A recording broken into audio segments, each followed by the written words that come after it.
Good evening and welcome to the City of Bloomfield Hills City Commission meeting for February 10th, 2026. First order on the agenda is to call the order in Pledge of Allegiance. Please stand.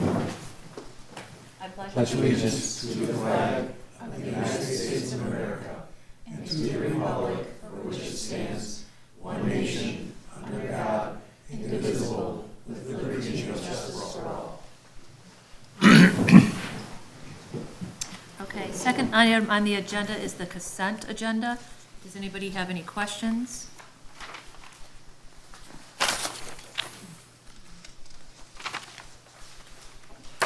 I'll go first. Why, if no one doesn't. Sandra. The HRC one for the MetroNet fiber, there were some expenses there on, I thought that MetroNet was paying for all of that. So I believe those were for the plan review. I'm sorry, page 2? There's like road plan review, fiber optic court. So, do you want me to answer Yeah, that? if you could, So please. for the Metro Act, the law does not allow consultant fees to be taken out of those charges. So the city's responsible for the consultant review fees Consulting review piece of it? to review the plans. Okay, those are the orange and blue things going all through the city, right? Yes. Okay. And then moving on to Hubble Roth and Clark, we have several of those check voids. Do we need a new machine or something? Now, this is actually just one check with multiple invoices. So one check got jammed in some way, so it had to be voided. It looks longer than it is because it's by invoice. Oh, that's one check? It's one check. 1.5 pages? Yeah, there was multiple invoices. Oh, So okay. you can see in the column, it was check 687. That one got damaged somehow, so all of it had to be voided and reprocessed on the next check. Okay, but we don't have a problem with the machine. No.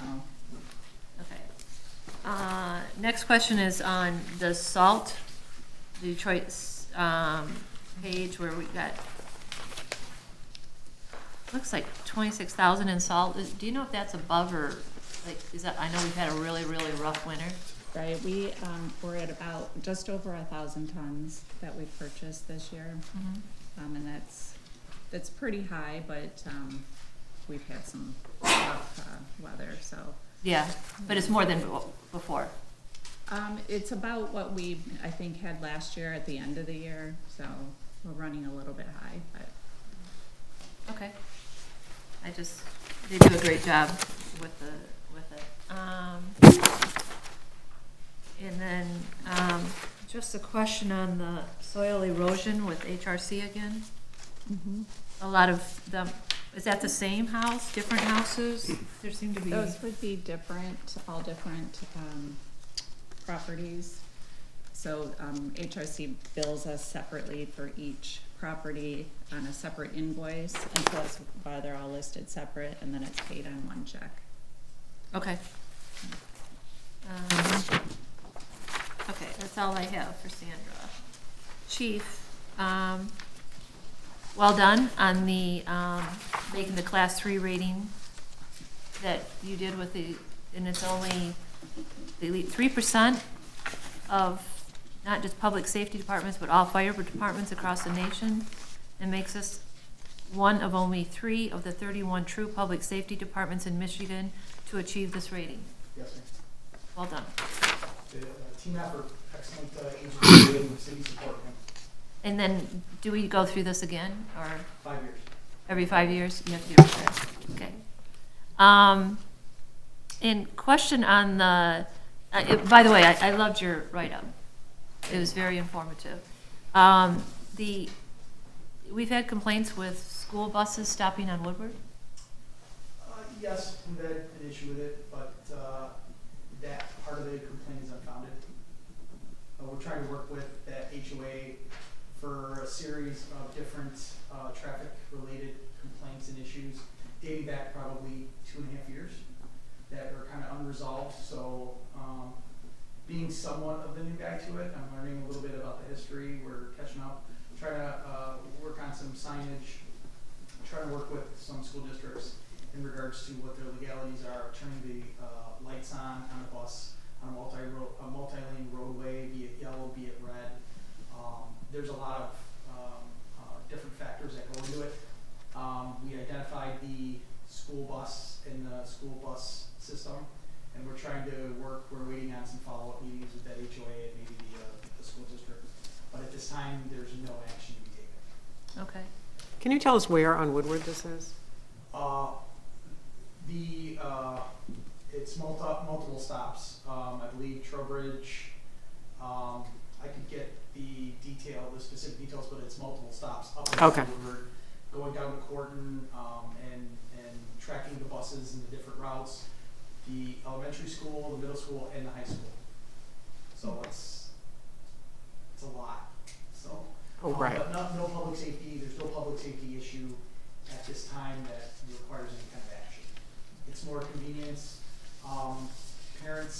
Parents blocking or making it difficult to enter into some of the subdivisions off of Woodward with the turn-ins, being inconvenienced, waiting a long time, trying to make the turns and U-turns back into the subdivisions, things like that. Oh, correct. So. And then I saw here the second one is a traffic assessment of Long Lake from Woodward to Losser.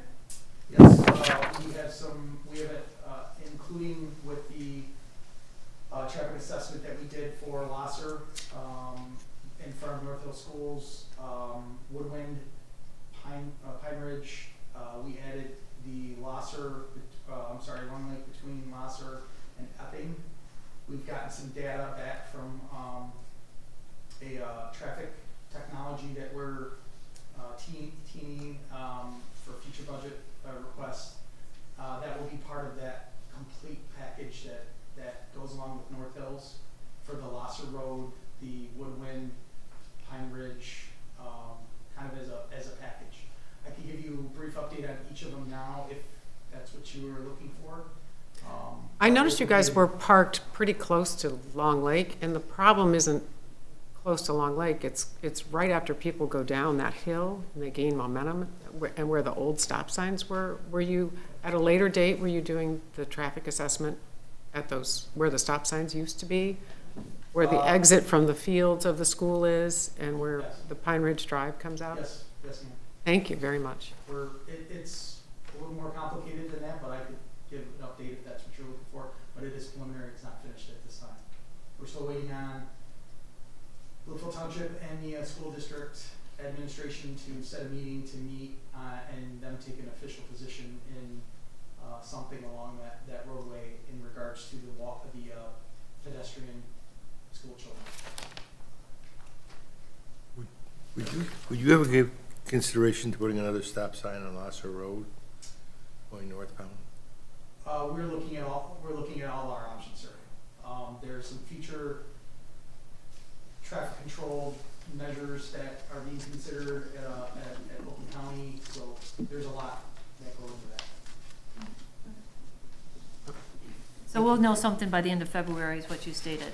I plan on presenting something at the March meeting if so desired. Yeah. Okay. Is that okay, Commissioner? Sure. Thank you. Okay, and then, Leah, and I thought we talked about this, I'm sorry if I missed it in the last meeting, but I thought, Commissioner Baxter, you brought up something where it says the third application of chip seal is to be completed summer of 2026, and we talked about all the building going on over there. Yeah, I'm not sure if I brought it, maybe I did, but Alice did. I think, Oh, yeah. yeah, And I think Jamie said that they would reevaluate when the snow melts and they can see what's happening with the road. I think he said they would look at it then, because it's hard to see right now. Okay, Yeah, so, according with your contract with the contractor, they are on the hook for doing it this summer. So unless we decide to go later. so then we would have to discuss that with them. And technically, their contract ends at the end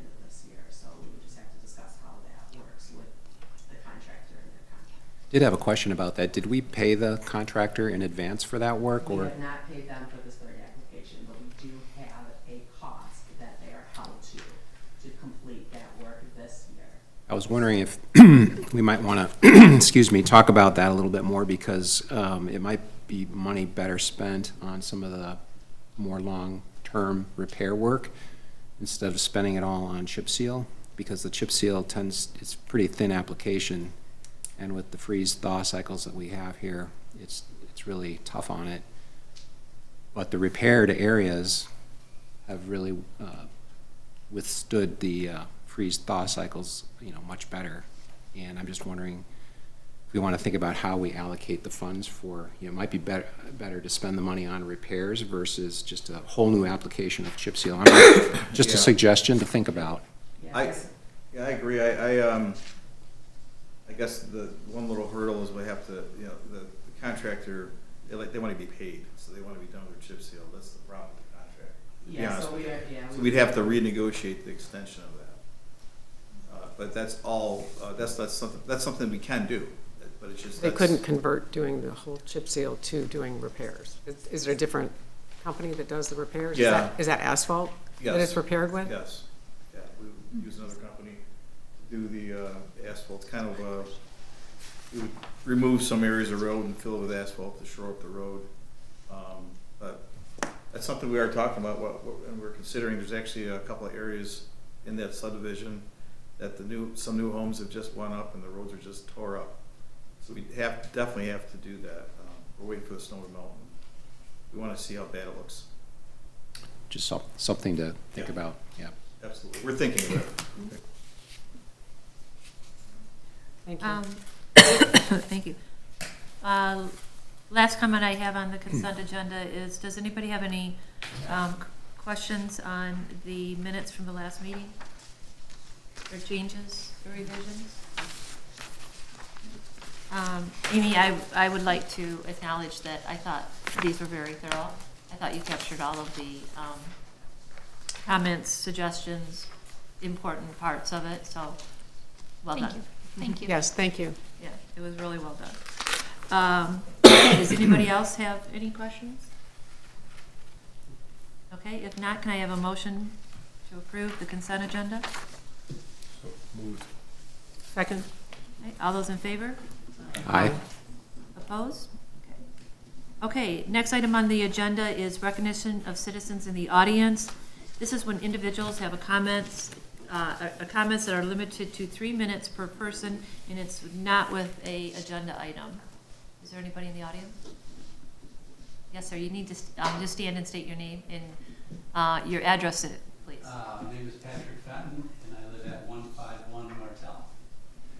So what I want to do is come here and just talk about, I've been in the child care industry for over 40 years, 45 to be exact. Mm-hmm. And we've built all over the country. And this is one of the areas here that we're trying to look at. And once we looked at the zoning is very prohibitive on where you can build a standalone child care center. So when you're moving forward in the city and what they're doing, I also will add that I have 6 grandbabies under 3 years old. And so I'm speaking kind of on both sides.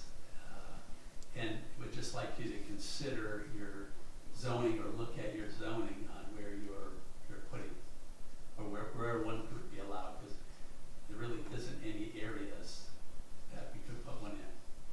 So, and again, I've been doing this for 45 years, so I'd be willing. We helped out the city of Berkeley. They about 5 years ago now. They didn't really have any zoning either. We worked with the city and put one in there, and I'll go way back.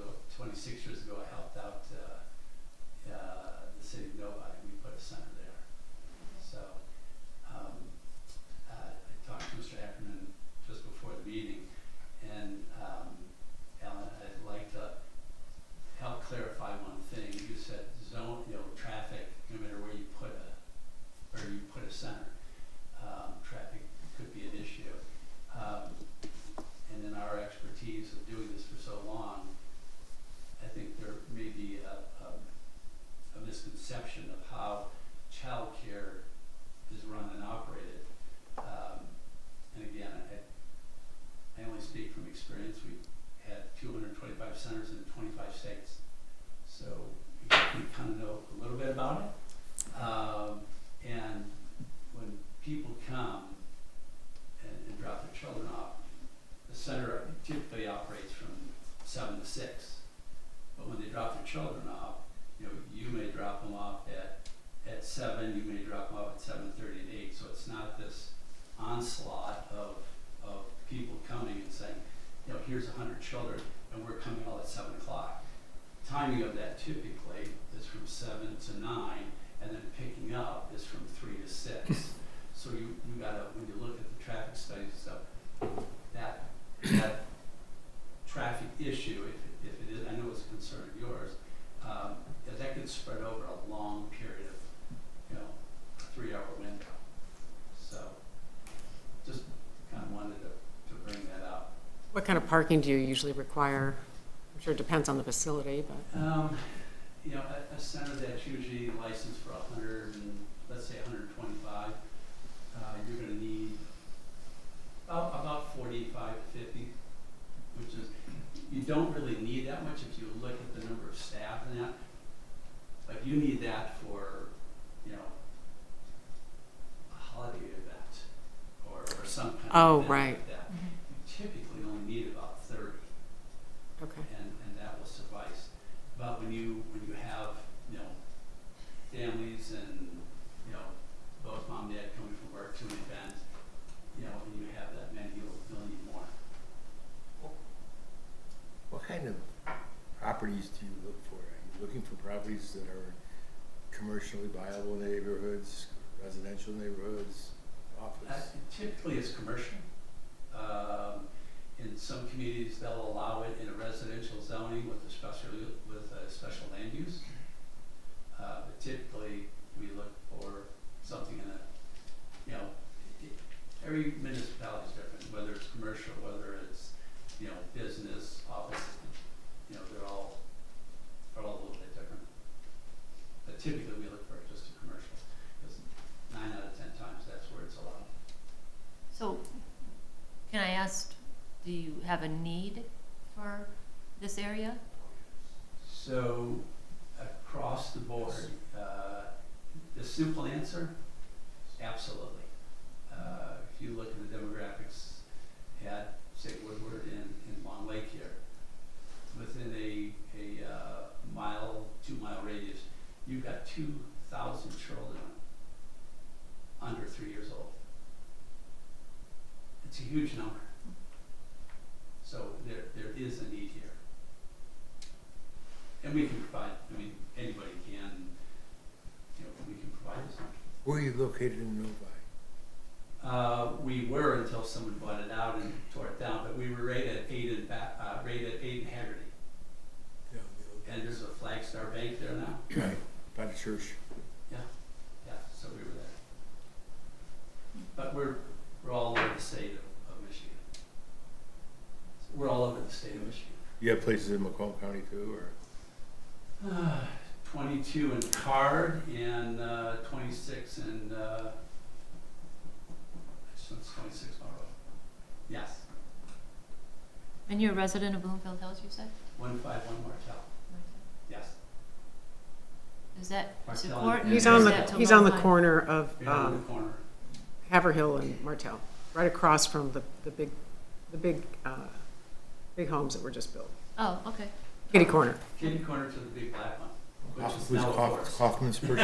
Yes, it's crazy, right? It's a forest. Is that the Kaufman's purchase? Is that the Kaufman house you're talking My house? about? No, the Kaufman, is that the black house you're talking about? I don't honestly know who owns it. It's a new one. You know, it's a big black house with a forest on it. Oh, you're a kitty corner to that? Yes, yes. Oh, right. We used to nickname it the lake. Yeah, just down the street from my Yeah, old yeah, house. yeah. Yeah. Oh, the Lake Martell. Yes, That's what we yes. call it. No longer. No longer, yeah. Okay. Is the drainage that they put in, is that working at all, or you can't tell because it's winter? Or? Yeah, I haven't had any problems. Great. So, nothing in the front, nothing in the back.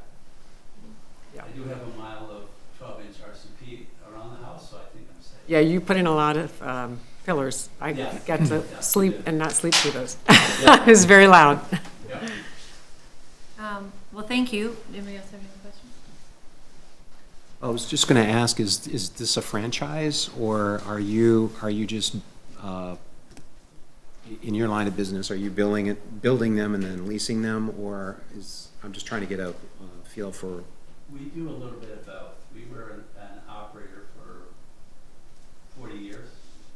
And then now we develop, quite honestly, we're the largest childcare developer in the country. So we'll build for a Primrose or a Goddard. You've heard of them. We just built one on at Maple and Telegraph. okay. So these would be independently owned, or? Yes. Okay. Okay. 50 foot, yes. Oh, you're that new child care center on Maple, on Telegraph, north of, Maple. Correct. Yes. Oh, Yes. okay. Okay, anybody have any questions? Okay, well, thank you very much. We Thank you appreciate for you your coming. time. Thank you for coming. Thank you Yeah. for coming. We appreciate it. Okay, is there anybody else in the audience that's not on the agenda, would like to speak? Okay.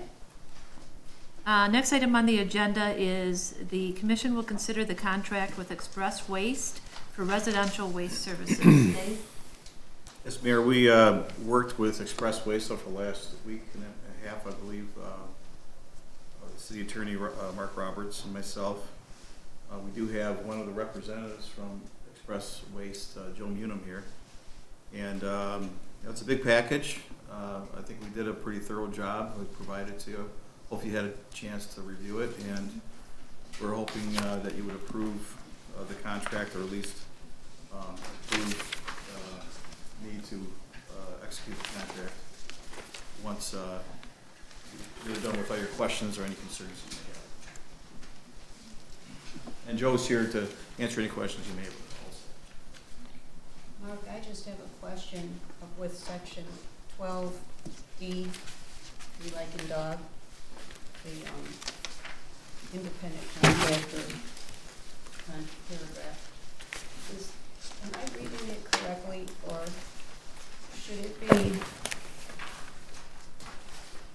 should it say in the last four lines, shall arise or accrue to the contractor or the contractor's agents or employees with respect to the city as a result of performance of this contract, and contractor will indemnify and hold city harmless?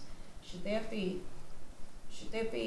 arise or accrue to, shouldn't it be arise or accrue to the city with respect to the contractor? Am I missing something? Maybe I am.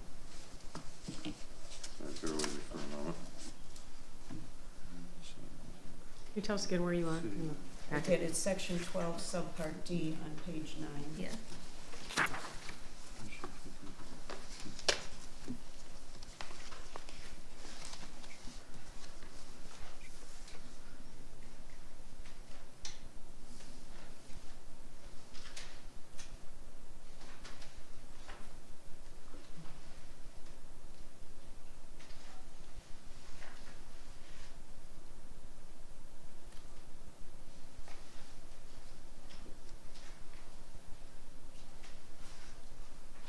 I believe that's appropriate. It's talking about the contractor or the contractor's agents.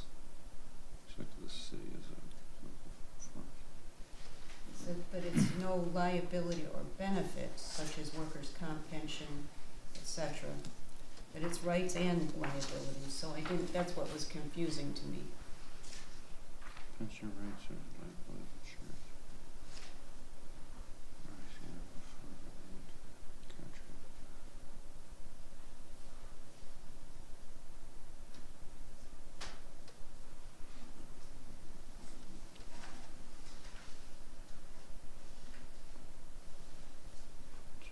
Maybe it would be. Well, the pensions, this is just addressing the fact that this is an independent contractor, there's not gonna be any, employment, relationship with anybody associated with, Express transfer to the city. So I believe this is worded correctly. I know it's a little awkward, but. Okay, yeah, I think what- should have probably. You know, there was a word "that" in front of before "shall arise." I might clarify it a little. Pension. Well, that's me to be a scrivener. It's just just, I guess, what are they indemnifying us against? There, it says liability or benefits such as workers' comp, pension rights, et cetera, related to the employer-employee relationship shall arise or accrue to the contractor or the contractor's agents and employees with respect to the city. I mean, wouldn't they be indemnifying us against something, a liability arising? There's a potential for liability on behalf of the entity hiring a contractor. Mhm. Even if it's an independent contractor, there's a potential for some liability there. If for some reason the contractor's workers' comp is not adequate or is not in place, there's statutory mechanisms to make the injured party whole. So this is a protection against that instance. Municipalities have some exceptions to that statutory mechanism, but this is just to ensure that the city's protected. But I think what it's saying though is, it says no liability shall accrue, no liability shall accrue to the city, not the contractor. Yeah, that Right. was I think that's her point. I think, could you add the word that shall accrue? Shall or That arise shall or accrue? accrue. Shall arise or accrue. THAT. with respect to the city, or is it that shall accrue to the city with respect to the contract? That was Right. kind of my question.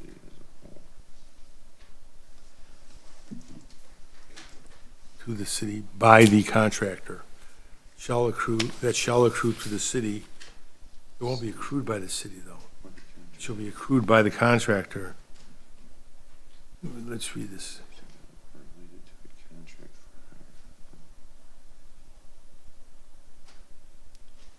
I believe the contract for hire is describing a relationship with the contractor. So I believe the wording is correct, Okay. because it's a contract for hire, and the city's not going to be involved in that. Thank you. Do we need to clarify it? Or change it? I think he's saying it's correctly worded. I believe it's an accurate protection for the city in that scenario I described. Okay. Did you have a suggested change? No, I didn't, because I was just asking if it was appropriate or not. When I read it, I wasn't sure. Do you want to consider Alan's suggestion? I don't know. Could we add a sentence saying, all obligations for the conduct between the parties is solely the I'm sorry. Just say, can we add just a sentence saying, it is understood that all obligations that arise out of this transaction are borne only by the contractor, something like that. That would work. clarify it. That's a good suggestion. I know it would drive me crazy, Mark, but four of us don't That's why I'm understand. here. And, because there's gonna be a jury of 6 people over there who make the decision when these guys stiff us. I will work on a sentence to that effect. If you would. To the end of that clause, and I'll run it by the attorney for Thank you. for us. Can you run it by Alice and/or Alan as well, please? Certainly, yeah. Thank you.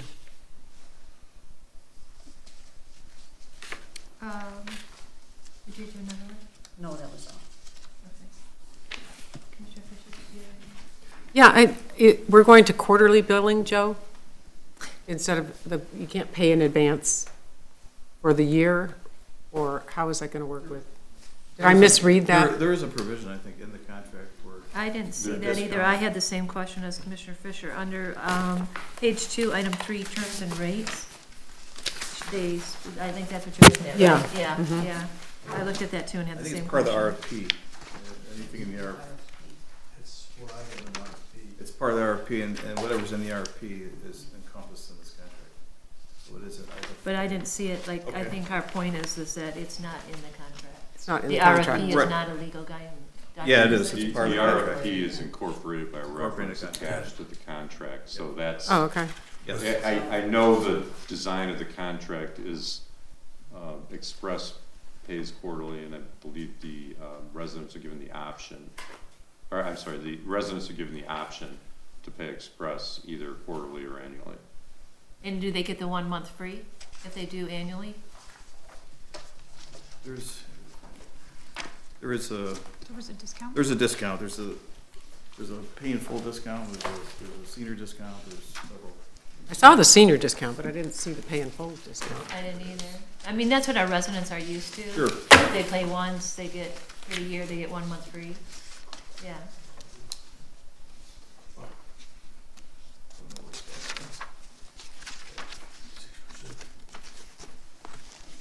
And did we pay? Yep, go ahead. I apologize because what I have here is cut off on the right, but there is an annual discounted rate if payment is received in full at a time. How much is the discount? What page is that on, do you know? It's the second to the last page of the whole document. Right, that curbside quarterly rate would be $59.70, and the discounted annual rate is $231.63. You sure? And then the door side rate, the quarterly is $89.55, and Which page is it? Additional customer pricing. 3%. yeah, this, That 3% annual discount is what it is. It's a 3% discount? Yeah, then, Exhibit C, it's in Exhibit C. So that's not much, is it? Definitely not the time value of your money. And it's definitely not 1 month free. No, it isn't. What are we supposed to, I mean, our residents are gonna, Did we get 1 month free under the other bid? Yes. I mean, that's something that our residents, They've just come to expect that and, Can we work that out, Joe? we can work something out. I'm not gonna negotiate right this second, but Right. I'm sure we can work it out. It's just time is of the essence that we proceed, but yes, we will work Well, something out. yes. Yeah. well, Well, I'm looking at what was bid on in the contract right now, and that's so. I'm trying to figure out the.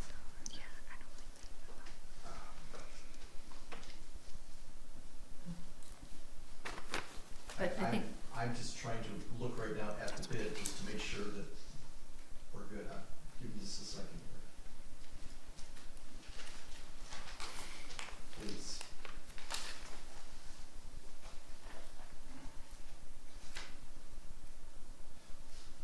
One second. We'll ask. Yeah, this was part of the contract, or the bid, what's in there, that was part of the bid, but we didn't figure it out. so 3%'s $10 off if you pay in advance. $10.80 off. Which is a lot different than, Is that for the full year? yeah, I did the 89 times 4 Times 4, okay. times 3% is $10 off if they pay in advance. That doesn't seem fair. Or much of a discount anyway.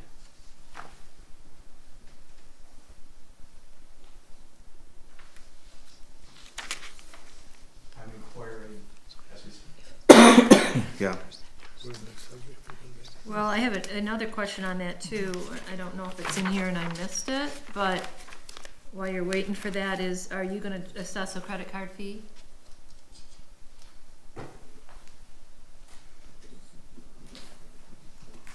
So it should be essentially $30 off, right?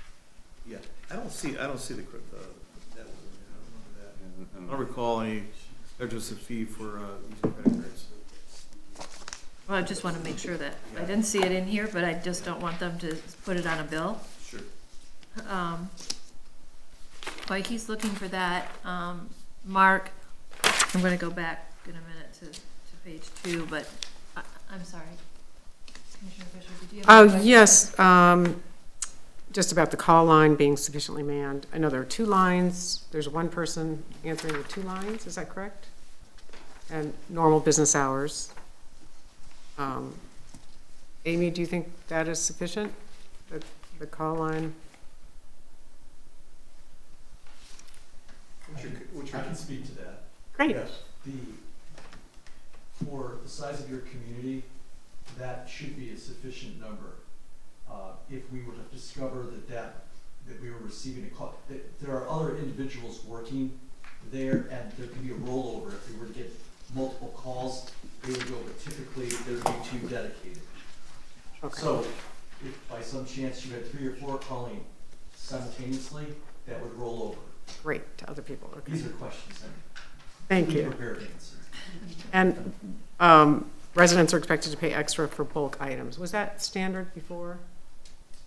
I'm sorry, for what was it? If they have bulk items Oh. that you are to call, get a bid and pay extra, right? Where does it? No, I thought it's where's it unlimited. referenced?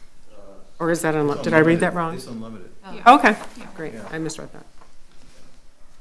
I'm sorry, there's so much, I read this It's a long contract. Yeah. Try to remember all of it, but I do know that was part of it, unlimited. Okay, great. Any more? Nope, thank you, All good questions. thank you. The other thing, Mark, I'm gonna go to you while he's waiting on that. Assignability, page 3, number 4. And, we're saying that within 5 days, is that enough time?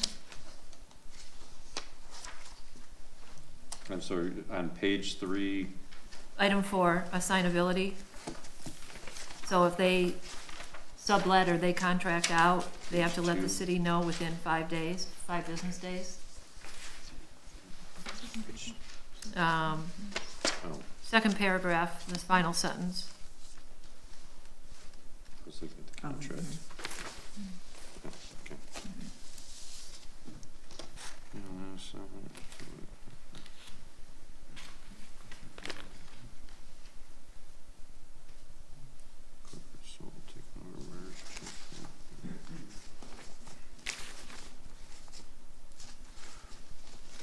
That's to notify the city. Do you want a longer time, or?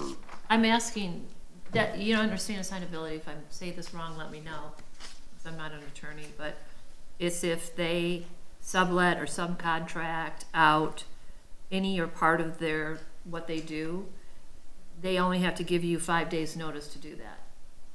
And they're gonna say, yep, and, you know, next cycle, we're subcontracting this out. This is for a merger. They can't, I'm sorry, the assignability can't be done without the consent of the city. This provision is just notifying their intent to assign it. It Okay. still requires the city's approval. Okay, So, Mark, it's the credit card is something I recognize as an issue, because so many of the people like using their credit cards for mileage. I honestly don't recall anything about. If paying there's nothing with about it, credit card. if there's nothing about it, they'll have a, Yeah. There's, yeah, Joe just said they'll waive all credit card fees, and, but what they have in the bid is 3% for, paid in full, so it's not a big discount. It is in the bid. Do we know how many people pay in full typically? I don't know. I did, I always did. Yeah, We got one. my guess is over 50%. I would guess over 50%. I'm just wondering if it's that big of a number, and, I mean, at the end of the day, it makes sense to match what we had before. Well, I just contacted our CEO, and he, like, as I said, he is completely willing to waive the credit card fees, but has reminded me that the bid was 3%. So, you know, I don't believe that they're willing to discount it further at this point.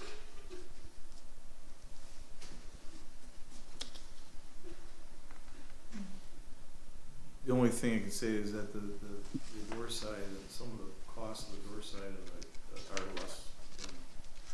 That's true. So, And they can choose to play quarterly, I guess. Yeah, there's a significant reduction in cost for the door side with Express. But we don't have that many door side, right? Yeah, like We do, 180, yeah. 100? 180, something like that. We have about 1,700 households. About 180 years, whatever. I was told approximately 200, but I guess 180 is in the ballpark. Yeah, something like that. Could I? Right. Well, we have to decide whether that's something that the commission wants to go with. What is brush chipping? A chipper, for, So they pick up all compost and all that, but if someone were to want to chip some things, they offer that service for an extra charge or extra cost. So they'll bring a chipper out there and there could be a charge. so if you, tree limbs of a certain diameter, not something, big log, some of a certain diameter, the chipper will come, throw that in the back, and it's taken away. Because there are some limits as far as your yard waste about what you can throw out. And mainly that comes with woody disposables. It's not a problem with leaves or grass clippings or like small little twigs, but if you start getting things about like maybe that diameter or a little bigger, then you want the chipper. Okay. And also, when those are sent to the curb, we will provide information to the residents of the proper way to dispose of them, i.e. putting them in a bundle and then tying them up. So if you put them in a bundle and you tie them up, you don't have to pay for the Well, brush chipping? It comes to the diameter of what size it is. There's a limit on that. But with yard waste, there is some of the smaller branches we will include in the yard waste. But this usually becomes an issue whenever there's a windstorm. And People take big limbs and put them out by the wall. Right. What about a Christmas tree? well, that's included. Yeah. Okay. Yes, there is a time frame after the holidays to pick those up. So, I didn't, Talk about that. What's your Yeah. time frame? I didn't see that, I didn't see the Christmas tree in the contract. Yeah, they said something about It's Yeah. probably like usually, and I've done this now for 3 companies, it's probably about 2 to 3 weeks after New Year's. Okay. Okay. Do you have any other questions? Commissioner Fisher, Commissioner Buckley? You're looking for a motion? Okay, so, do I have a motion, but that we are with the 3%? Move we approve this contract. I'll second that. All those in favor? May I ask, is that conditioned upon adding a Change, sentence changes. to that Yes. item on page 9? Subject is paragraph, And- not page 9C2. And adding to the second to the last page of Exhibit C to waive credit card fees? Yes. Good. Yeah, add. you can put in there are no Yeah. credit. I assume there one, or not, because they're not in the bid, so. I'm not an attorney, but as far as the thing about the contractor, we understand our relationship with the city, and that, to my ears, that sounds completely acceptable. I understand what you're trying to get at, and we get that. Okay, good. And I don't believe that our attorney is going to have any issue with that. Okay, so with those 2 changes, Mark? Amy, did you get those? Yes, thank you. Okay. Thank you. Okay, do I have a second? Second. Second. All those in favor? Aye. Aye. Anybody opposed? Okay, it's approved. Thank you very much. Welcome. Look forward to working with you. As do we.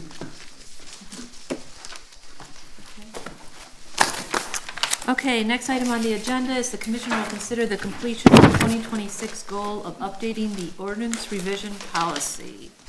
Dave? Mayor, this is a goal that was first brought up by Commissioner Buckley.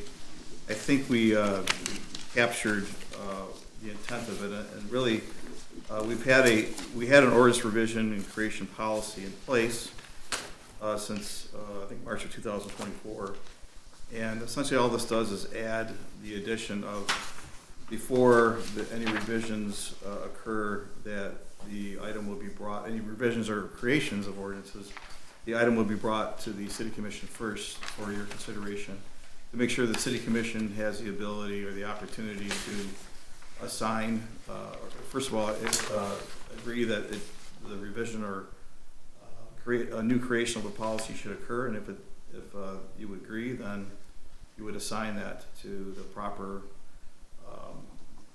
people or group of people to work on it. So if it's a zoning ordinance, it'd be assigned to the planning commission. And if it's a city ordinance, it'd be assigned to the city administration. It was just putting a little more detail into the policy, especially since this year there's going to be so much activity coming out of the planning commission with the N-Code Plus and with all the commercial development that's going on. And I think I just want to clarify that the city commission has always had primary authority over all ordinances, whether they're zoning or non-zoning.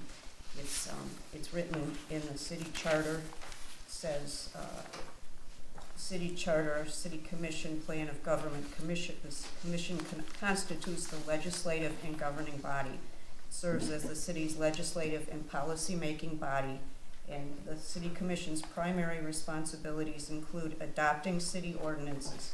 The City Commission establishes local laws and regulations that govern the community and represent the citizens. The second major responsibility is adopting legislative policy. The City Commission establishes legislative policy to establish the broad framework for governing and to address public issues. So we felt that this is just taking a better control over a responsibility that we have always had, and especially in a year where there's so much that's coming up. The Planning Commission, of course, plays a significant advisory role in assisting the City Commission with respect to zoning ordinances. And the Planning Commission reports to the City Commission, so it's a good thing to do this, I think, and it's just natural. It's just following the way that the city charter is written. The Planning Commission serves in an advisory capacity, and the Planning Commission, with the assistance of and the input from the city attorney and the city consultants, provides the first review of zoning ordinances. They conduct a public hearing in front of the entire Planning Commission, and they make recommendations to the City Commission with respect to zoning ordinances.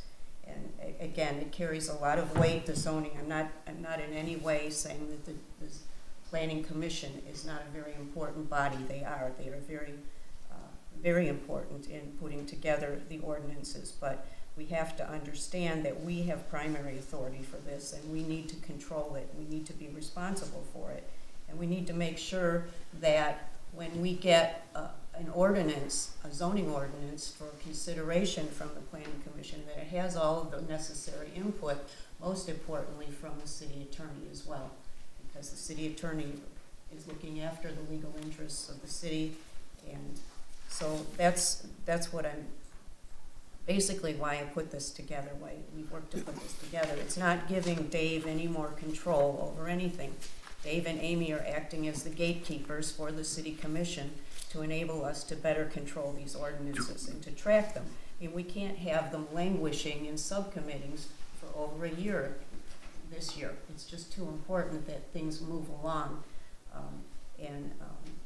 Dave and Amy prepare our agendas with input from Mayor McCarthy right now, and that's always been the case. So they would be the ones that get the requests. They would put it on the agenda for us to consider and to make just a preliminary. We look at it from a preliminary perspective, and we refer it to the Planning Commission, or if it's something that's not a zoning ordinance, we would keep it ourselves, and we would have someone in the city office perhaps prepare a report, or something supplemental that would help us to draft the ordinance ourselves.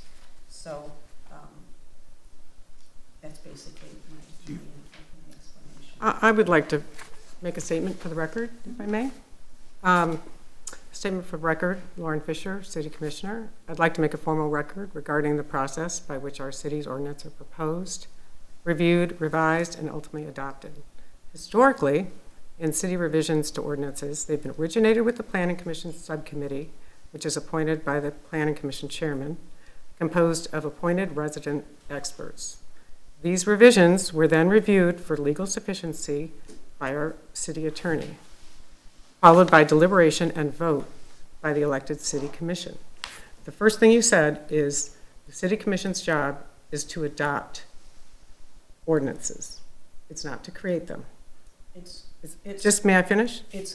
This multi-step process ensured that technical expertise, resident-based perspectives, and transparent review were integral to shaping the rules that govern development and the quality of life in our community.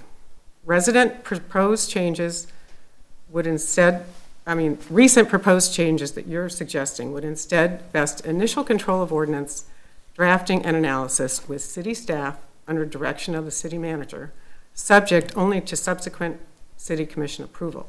No, that's not true. You're suggesting that the planning commission cannot even get a subcommittee together to discuss an ordinance without first coming to a city meeting that is once a month and getting permission to put a subcommittee together to put an ordinance or change an ordinance.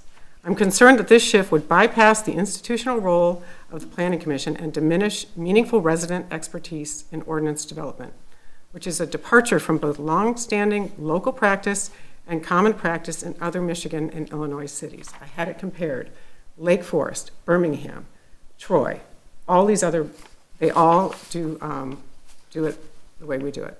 I urge that any changes to our ordinance process preserve the Planning Commission's advisory and drafting role while ensuring that elected officials retain ultimate legislative responsibility. We are all May I elected finish? officials.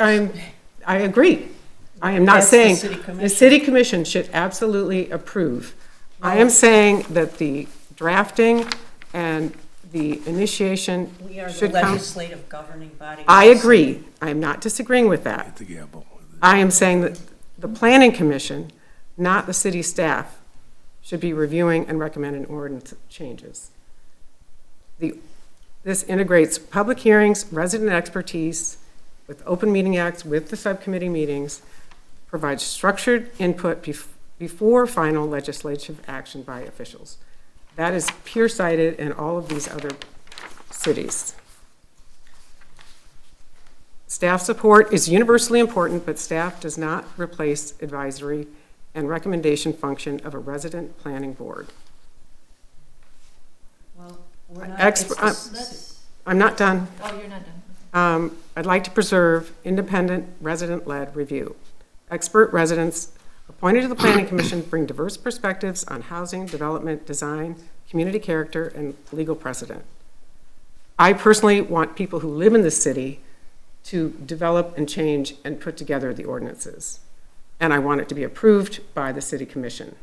Well, but you don't Staff dictate. involvement is very important, but by permitting staff to control the drafting and analysis without the commission's substantive input of both the planning commission and or the city commission risks turning advisory boards into rubber stamps. And I think it's also known that if you bypass the planning commission, this rubber stamp can make you more vulnerable legally. We're not bypassing, we're referring it to the planning commission. No, you're asking them, No, and you're suggesting that the city manager no. develop the ordinances. No, we're Hold not. on, so That's not what I said. Mark, I just wanted to make sure everybody understands, the planning commission's role is to develop ordinance language, conduct public hearings, make recommendations to the city commission for zoning ordinances. The planning commission has absolutely no role in any ordinance that's not a zoning ordinance. So licensing ordinances, things of that nature. Who handles the master plan? The master plan's developed by the planning commission. It is not an ordinance. Who, is it, the master plan get approved by the city commission? The planning commission develops the master plan and then adopts a recommendation to the city commission. It's forwarded to the city commission. The city commission can then either accept it as drafted, refer it back with some recommended changes. It can approve it with changes it makes, or it can just deny it. So that's the import of the city commission, is you're the one that actually takes the formal action. How? I don't disagree with that. What I disagree with. I just wanted to make sure everybody understood. This ordinance review policy is not suggesting that the city manager or the city commission is going to be drafting. It does, absolutely. No, it doesn't. It doesn't draft ordinances. It's just a reviewing of concepts. So if the planning commission, in its role as looking at the zoning ordinances and considering adoption of amendments to the zoning ordinance, if there's a need for an ordinance amendment that the planning commission foresees, they would take that concept and they would run it by the city manager. The city manager would. That's asking the city manager's permission. The city manager. The way this reads, it likes he has to go to the city manager and the city staff for permission. The city manager would then present it to the city commission. The city commission would review the concept. You're asking for it to be a shorter process, not a longer process. Is it a mandatory that the city manager provide it within X number of days? We've had someone, they said there's has people. It's ridiculous. I believe the intent was the city manager upon. You're saying right now the city manager, he's not an elected official nor an appointed official. And he's not making any decision. He's handling all the ordinance and the drafting of the ordinance. Does not have any decision-making role in this. May I ask you quick, is there, the city manager has not even a policy decision role, but he's really an administrative officer who forwards this on. Exactly. Okay, but there's no time limitations on that as of right now. As I understand the proposal, it would be submitted to the city manager. The city manager puts it on the city commission's agenda.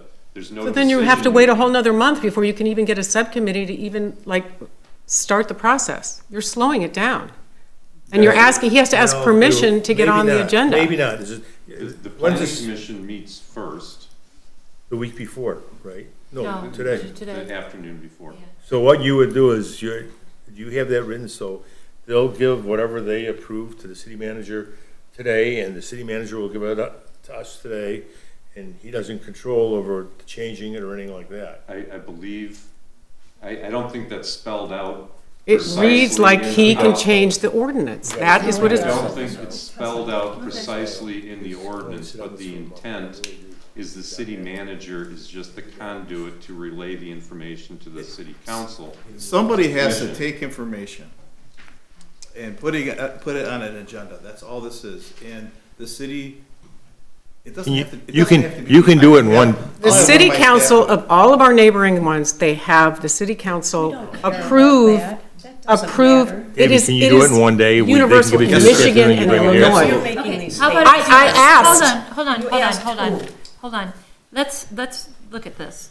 Can I just make one statement? The elected and appointed people of the city who live in the city should guide the rules we have to live by. That's us. It is us, and it's the planning commission. That's what, no, it's not the planning, they're not elected.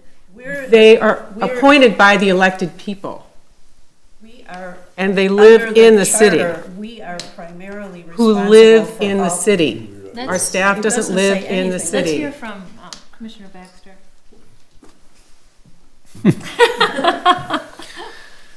Well, I'm trying to see this from both sides, and I think what I'm hearing is there's a concern that somehow the city is going to filter or somehow change something that gets presented to the commission for review, and I That would be unethical. that would be unethical in the first place. So that's, like you said, you're a conduit.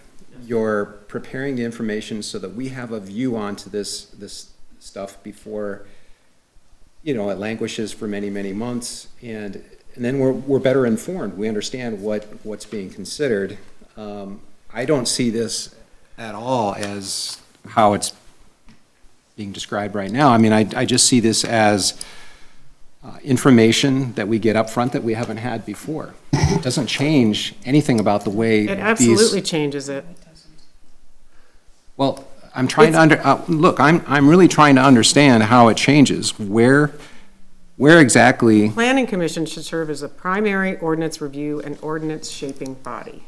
But It's made up of appointed residents with subject They matter are. knowledge. For zoning only. They should be the only ones reviewing the drafts and recommend the zoning and land ordinances. Well, they shouldn't be the only And one. often use subcommittees, and then the city commission is the legislative authority, and they rely on the PC recommendations, not the staff recommendations. Could you show us in this policy where you see this as a problem, maybe? And Madam Chair, Yes. I want to clarify, nobody in the city administration, even with the zoning ordinance, is drafting anything. And the city commission, in its first review of a concept, is not drafting anything. It's just reviewing the concept and determining whether it wants to expend city resources in pursuing that. If there's a proposal generated by the public safety director that for a change in an ordinance that the city commission has absolutely no interest in adopting, why waste the time in pursuing it? Similarly, in the planning commission, if they see a need for a zoning ordinance amendment, they would propose the concept to the city commission, and the city commission would make an evaluation based upon the concept only, whether to pursue development of the language or not, in order to save time and stop wasting resources on things that the city commission may not have any interest in adopting anyway. So in that respect, nobody's drafting any language, nobody's taking any authority away from the planning commission other than the initial review of the concept. And the concept could be presented to the commission. They may direct the planning commission to, consider different alternatives as part of the review of this. It just gives the commission a little bit of input before the city commits to a long process of evaluating ordinances and using city resources. That's my understanding, and it applies to all ordinances. Puts the city manager as the middleman between the planning commission and the city commission. And it says, after the city manager collects details of proposed ordinance changes or the creation of a new ordinance for city commission, the information will be organized and accompanied by an exclamation or the need for request of change to the city code. Information will be presented to the city commission as an agenda item. If the city commission agrees, it be brought back with recommendation. The city commission will direct the city manager to assign appropriate staff to do a complete analysis and provide a report or an initial draft to the city commission for consideration. So you're only reading the city code portion. You're not reading the zoning ordinance portion. You have to read the zoning ordinance portion. The city staff works for me. So if there is something that has to be done, that the city commission would direct me to direct the staff to get something done, but you're not reading the zoning ordinance component. The zoning ordinance component in this policy, all it says is that if anybody, including somebody on the planning commission or, our building official says, we would like, I'm thinking this would be a good idea, and we present that to the city commission so that there's not this sort of, I'm working on this ordinance behind the scenes and talking to people and having these things going on, and the city commission has no idea what's going on. So what happens is these things take 1.5 years to 2 years, and we're trying to just inform the city commission. That's all this is doing. That's Nothing not, more. it says here, to ensure an organized and consistent process for all ideas for creating or revising any city or whether these ideas are originating from staff, elected officials, or appointed board members, consultants, or the public, will be provided to the city manager. So there's city managers going in the middle for administrative intake. The city manager will organize the submissions, place them in on a city agenda for initial consideration. So, He's going to give everything he gets, he's going to give to us to review. He's not going to be selecting anything. He's just going to Hold on be. just a second. Mark, could you add something in here about sending it over forthwith? Sure. And everything forthwith in here? I don't think there's, I think that's kind of implied, but yeah, if you would like Yeah, to I mean, add it. I want it Would forthwith. that be good? well, it says the city manager will collect or collect the details of the proposed ordinance changes or the creation of the new ordinance to the city commission review. The information will be organized and accompanied by exclamation of the need of the request of the change by the city code. The information will be presented to the city commission, da, da, da, da, da. It sounds like you are making the changes to me, to the ordinance. I mean, how do you get the whole argument for the ordinance made when you don't even have a subcommittee of what you need to have changed? Mark, could you Well, change the will again, be you're reading just the organized to zoning, maybe the organized? city code revision or creation. I just read a different part of it. I mean, every part of this speaks to that. No, it doesn't. The zoning ordinance revision and creation component of it says that the planning commission must present the idea for creating or amending a zoning regulation to the city commission for conceptual approval. If the city commission assigns the zoning ordinance, but it's got to get on the agenda. So when it, so the part So you're of this- slowing the process down. How does that help the process? How's that slowing How does that down? make it faster when you have to wait to put it in front of the city commission? Can we You're move adding it? a level, Your you're not. meeting is right before our meeting, so. Could you, Mark, hold on just a second. could you add a clause saying that it will be presented to the city commission or the city planning at the subsequent meeting for decision, for discussion and decision, so it's done in 1 month? But any creation or change of an ordinance isn't done in the planning commission meeting the week before. No, It's done in a subcommittee meeting, and you're telling the chair of planning that he can't even put a subcommittee together to change an ordinance without first going to the city manager and asking permission to get on the agenda. I want to make sure we understand what we're talking about here, because only the zoning ordinance amendments go to the planning commission. The planning commission has no role in any other. Yeah, he is in charge of the staff, he's in charge of running the city, all of those other ordinances. I'm talking about ordinance change for the plants and the, all. Zoning ordinance. Zoning, yes. Yeah. Okay. So I am not, outside of The that. only thing this is doing for the zoning ordinance is just saying if there's a concept or proposal to amend the zoning ordinance, the concept's presented to the city commission. The city commission then says, yeah, pursue it, or don't. I mean, it's just. The planning commission must present the idea, so anytime they want to do anything, they must present the idea to the city commission. The idea, not the draft language. The commission's not gonna be drafting language, it's just considering the idea. And then take action directing the planning commission, yes, pursue it, don't pursue it in this way, get us an initial report back for further evaluation, whatever you wanna do. You're in If they want to report, I want to get it to them the next meeting, and I want them to specifically tell us what they've discussed at the meeting, whether they wanted to accept or reject or do something, and notify us immediately, and we can accept, reject, or even pass an ordinance over their statement they're not making a recommendation. But can you That's see what what I else they're want. inserting? They're saying the planning chair may have put together a subcommittee, Do we need if to do needed, this this to week? review the zoning ordinance amendment creation before presenting it to a full planning commission for a public hearing. Regardless of the decision to create a subcommittee, input from the appropriate city staff, planning, engineering consultants, and the city attorney will be incorporated in the process before a full commission public hearing and review.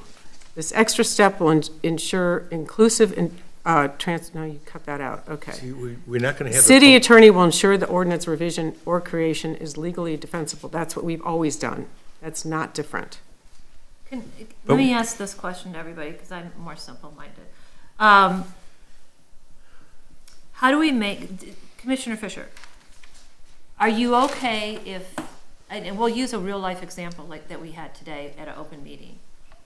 We've had a tree ordinance that's been over a year being looked at. And yes, you're correct, that was started in the planning commission, is that right? And the chair of the planning commission had several subcommittee meetings with several different members of the planning commission and the city commission.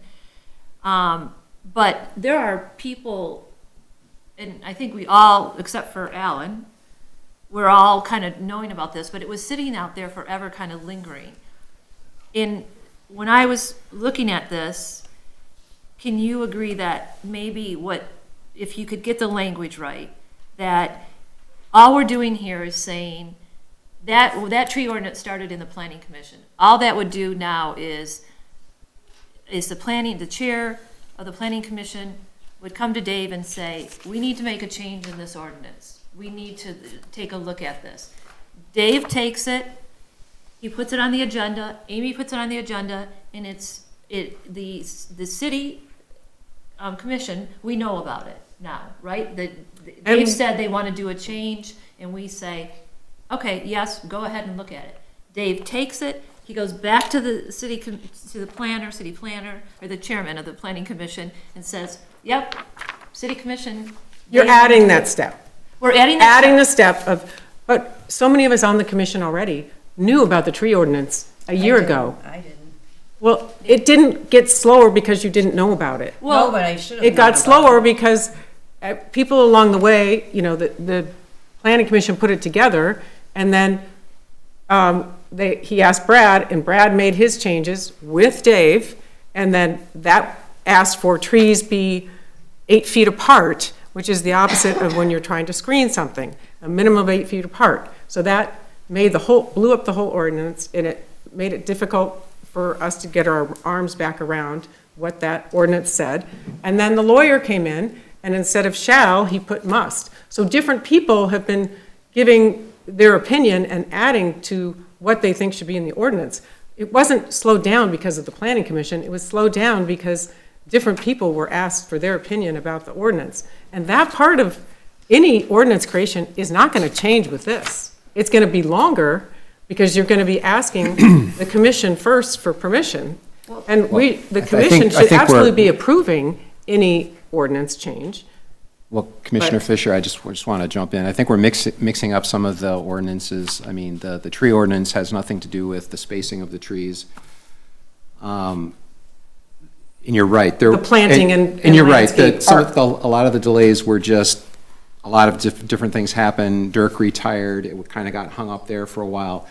We don't need to go back and rehash all of that. I personally would have appreciated the commission's input on this ordinance because, in a way, I mean, I knew some things that I wanted to achieve, but I kind of felt like I was, a lone ranger out there with this concept. And I would have appreciated some input from the commission on it, whether it was something that we really wanted to pursue, or maybe there might have been some things that I hadn't considered yet that might be a problem, or there might be some other insights. So I would have appreciated having that chance to run it by everybody, and I guess I could have done that individually with each of you, I suppose, but in an open meeting like that, I think it's better. So for me, I would have appreciated that. It probably would have changed some of the language, the way we approached it, and we would have had buy-in on it to begin with, and then I think that would streamline the process later on, where if everybody's kind of in agreement, the concept's been discussed, it can go a lot more smoothly and quickly. Sometimes you have to go slow to go fast, so.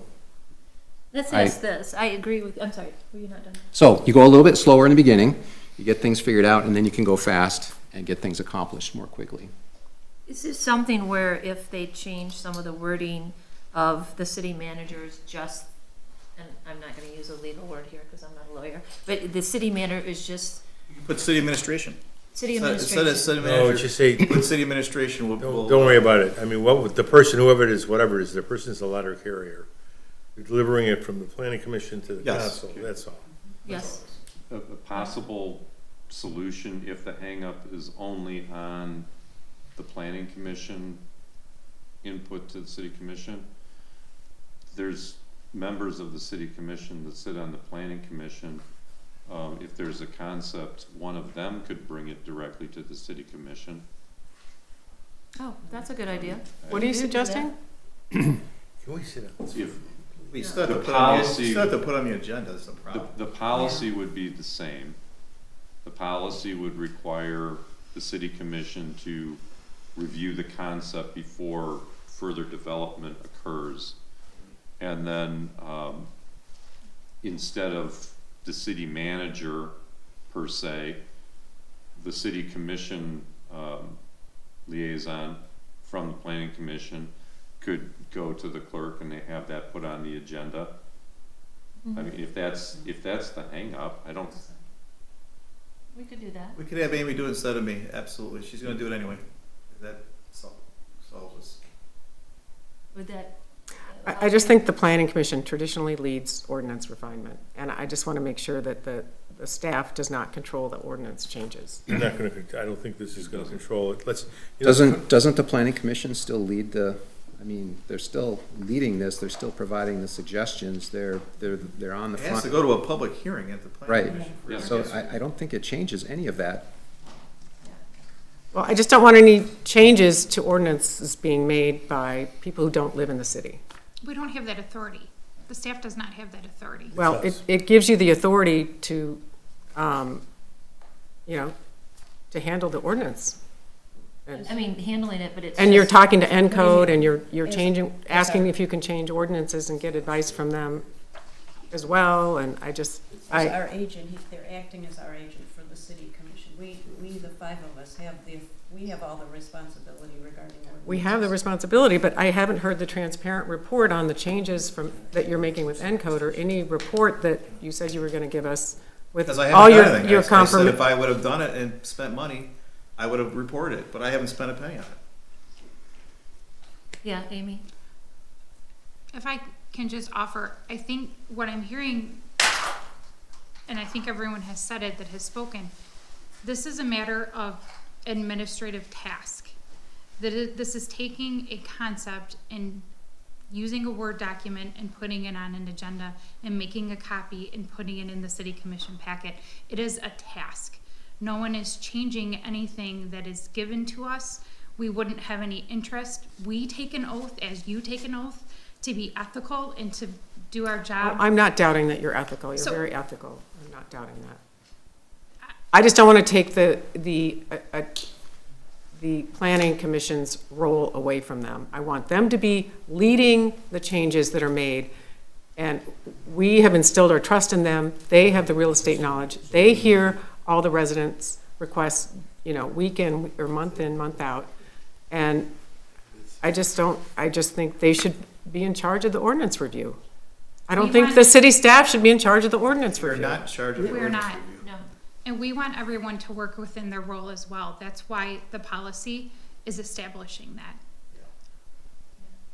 I don't see where the city is in charge of the ordinance. It still says the planning commission will do it. He can't even, you're saying he You wanna can't even get tighten a subcommittee together without getting permission. Mark, can you tighten up? That's what this says. He cannot form a subcommittee without getting permission from the city council. No, it doesn't. The subcommittee is in the planning commission bylaws. Yeah. And that assigns the planning chairperson the authority to establish the subcommittee. This policy has nothing to do with his authority to. It says that he has to ask the No, it said he city may. staff to be on the, no, it says he must. This says may. He shall, I'm sorry. It says he must or he shall. It says it there. I just read it. So if we change that wording, It says he may be able to put It said the planning chair may determine that a subcommittee is needed to review a proposed zoning ordinance amendment or creation before presenting it to the full planning commission for a public hearing. Regardless of the decision to create a subcommittee, input from the appropriate city staff, planning, engineering consultants, and the city attorney will be incorporated into the process before a full planning commission public hearing and review. The reason why that's there is because when this is done in piecemeal, and I'm going to just sort of dovetail to Commissioner Baxter's comment earlier.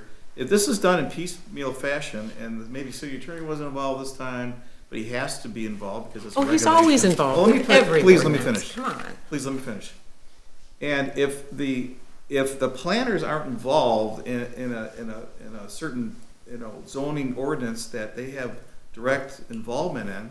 And if the engineer is not involved in a specific ordinance that has to do with something that they're involved in, and the city staff is not consulted, then you're not doing a service to the city. You're doing a disservice by not including all the stakeholders, and that's all this is. That's all that is. I disagree, because we were putting together an ordinance, and you called 5 city planners, we were paying, the taxpayers were paying for it, a whole room full of city planners, engineer, and the lawyer, and there was maybe one sentence This has said by nothing to do Jill with this. Baum. This has nothing to do with this. You're saying that these ordinance changes need to be done collectively with the city staff and with the planners, the hired planners, and with the lawyer. I'm not disagreeing, the lawyer needs to review it.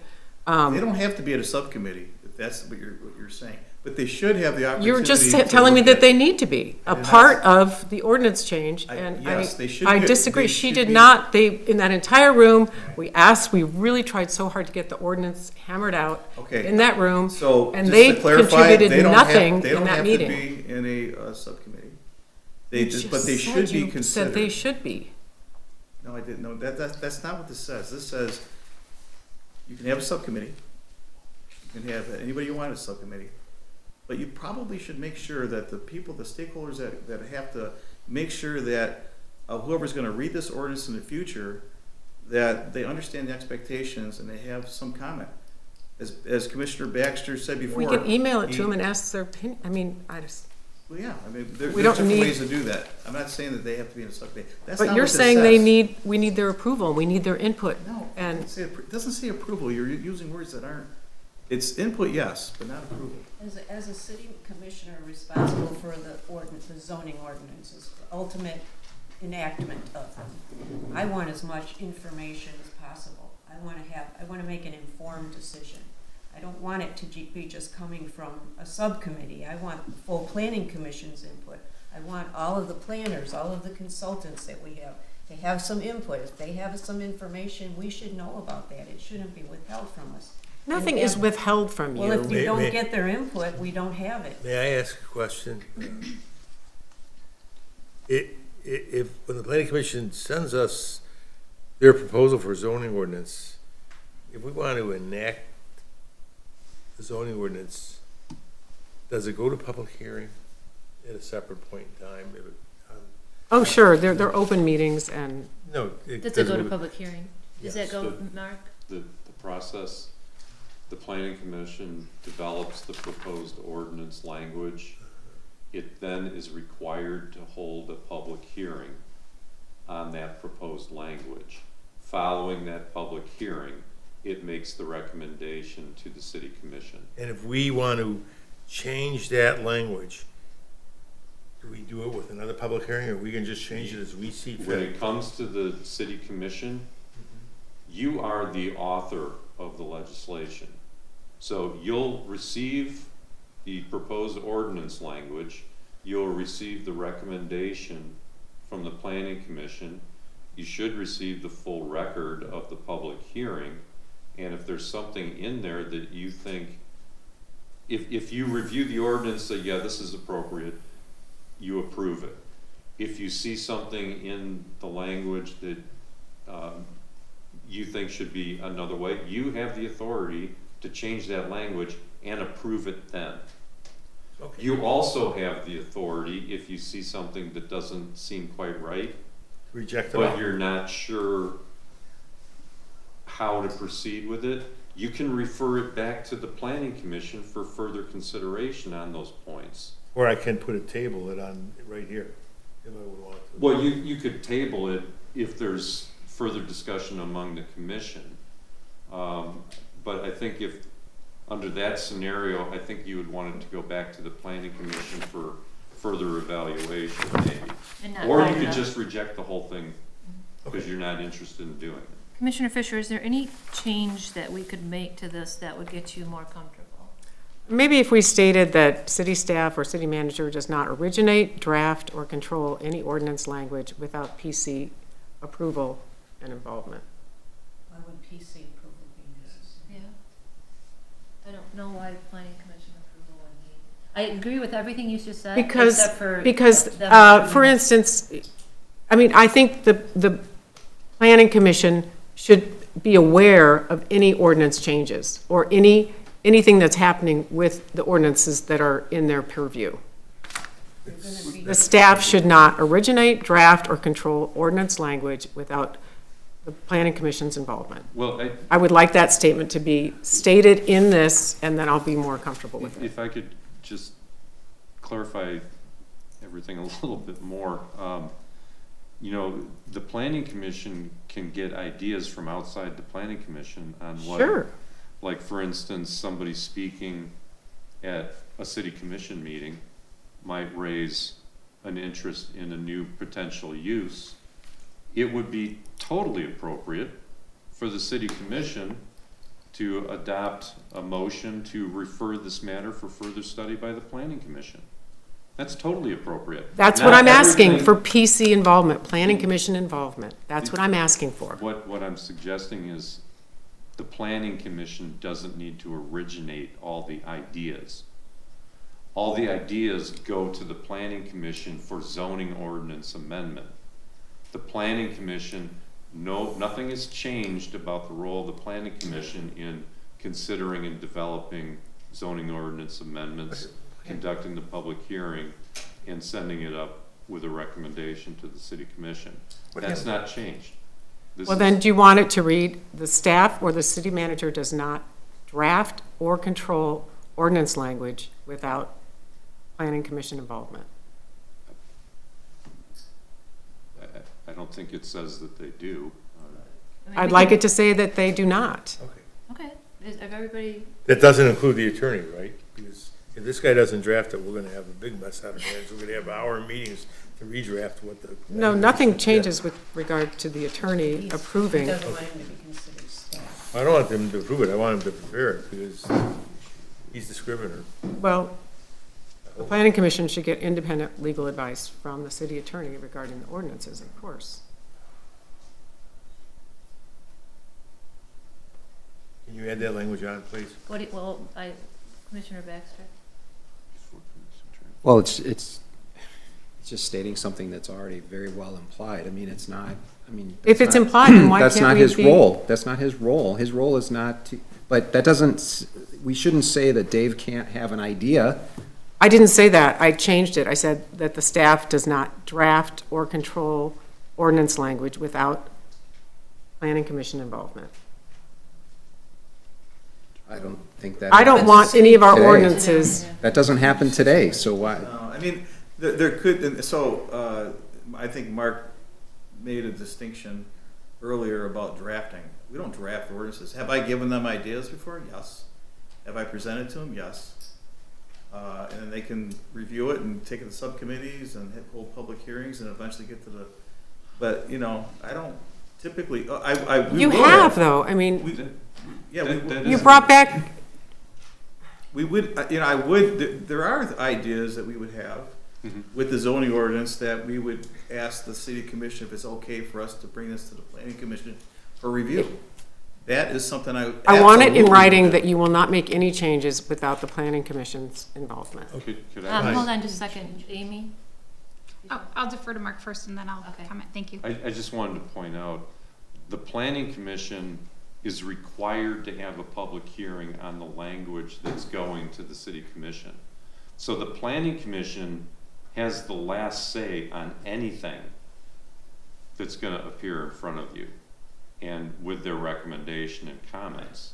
So, you know, to the This extent is silly. I that mean, you're asking recommendations for a are whole nother being step to be made- put in.